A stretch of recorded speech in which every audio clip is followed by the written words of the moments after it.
Hi, நம்ம சேனலை வந்து சப்ஸ்கிரைப் பண்ணுங்க. அதாவது வீடியோ பாக்குறீங்க ஆனா சப்ஸ்கிரைப் பண்றது இல்ல. தயவு செஞ்சு வீடியோக்கு வந்து சப்போர்ட் பண்ணுங்க.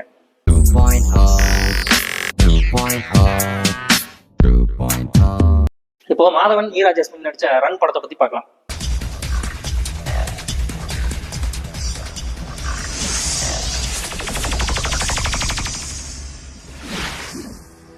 இந்த படம் வந்து 2002 ரிலீஸ் ஆச்சு. லிங்குசாமிக்கு வந்து இது 2வது படம். ஏற்கனவே ஆனந்தம் படத்தை எடுத்து படத்தை வந்து வெற்றி படமா கொடுத்தாரு. இந்த 2வது வந்து ரன். இந்த படத்தோட கதை என்ன? மாதவன் வந்து ஸ்ரீரங்கத்தில் இருப்பாரு. அவங்க அக்கா வீடு வந்து சென்னையில் இருக்கும். அக்கா வீட்டுக்கு போவாரு. அங்க போன இடத்துல மீரா ஜாஸ்மின் பார்ப்பாரு, காதல் வயப்படுவாரு. அந்த காதல் வந்து கை குடிச்சா இல்லையா அப்படிங்கிறத கதை. மீரா ஜாஸ்மினோட அண்ணன் பெரிய ரவுடி, ரவுடியோட தங்கச்சின்னு தெரிஞ்சு வந்து லவ் பண்ணுவாரு. உன் தங்கச்சி நான் தூக்குறேன்டா, முடிஞ்சா என்ன தடுத்துப்பாரு அப்படிம்பாரு.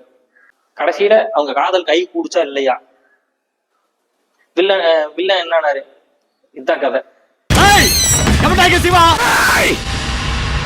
இதுக்கு அப்புறம் வந்து நிறைய படங்கள் வந்துச்சு. அந்த குத்து, தம், அதுக்கப்புறம் ஜெயம், இந்த மாதிரி படங்கள் எல்லாம் வந்துச்சு. எல்லாமே வந்து இந்த மாதிரி காதலுக்கு எதிர்ப்பு, அடிதடி, கடைசியில காதல் கை கூடுற மாதிரி எல்லாம் இருக்கு எடுத்தாங்க. ஏன்னா இந்த சின்ன பட்ஜெட் படங்களே வந்து இந்த மாதிரி கதையில எல்லாம் வந்துச்சுன்னு வைங்களா. இதுக்கு பிள்ளையார் சொல்லி போட்டது லிங்குசாமி தான். ஏன்னா இந்த படம் வந்த புதுசுல இந்த பாபா, சுந்தரா டிராவல்ஸ், இந்த படங்கள் எல்லாம் வந்துச்சு. பாபா படம் ரிலீஸ் ஆனதுக்கு அப்புறம் தான் இந்த ரன் படம் ரிலீஸ் ஆச்சு. பாபா டாப் 10ல வந்து முதல் இடத்துக்கு இருக்குது. ரன் படம் வந்ததுனால ரன் படம் வந்து முதல் இடத்துக்கு போயிடுச்சு, பாபா வந்து 2வது இடத்துக்கு போயிடுச்சு. இந்த படங்களுக்கு ஈக்குவலா சுந்தரா டிராவல்ஸ் படமும் ஓடிச்சு. அதெல்லாம் ஒரு காலங்க. இந்த 3 படமும் ரிலீஸ் ஆகும் போது எந்த படத்துக்கு போகலாம், 3மே சூப்பரா இருக்குமே, எந்த படத்துக்கு போகலான்னு எல்லாம் நினைச்சு நாங்க சீட்டு குடிக்கி பார்த்தெல்லாம் படத்துக்கு போனோம். ஃபர்ஸ்ட் இந்த படத்துக்கு போகலாமா, சரி பாபா படத்துக்கு போகலாமா, இல்ல ரன் படத்துக்கு போகலாமா அப்படின்னு சுந்தரா டிராவல்ஸ் படத்துக்கு போகலாமா அப்படின்னு சீட்டு குடிக்கி பார்த்தெல்லாம் அந்த படத்துக்கு போயிருக்கோம். ஏன்னா இந்த படத்துல எல்லா பாட்டும் நல்லா இருக்கும். வித்யாசாகர் மியூசிக், வித்யாசாகருடைய பிஜிஎம் அதெல்லாம் நல்லா இருக்கும்.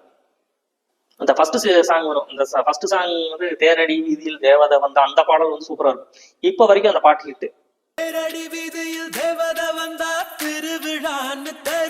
அப்புறம் காதல் பிசாசு, அந்த பாடலும் நல்லா இருக்கும். காதல் பிசாசு காதல் பிசாசு ஏதோ சௌக்கியம் பரவாயில்லை. ஓகேங்க, இந்த படம் வந்து ரிலீஸ் ஆயிருக்கு. படம் பார்த்து என்ஜாய் பண்ணுங்க.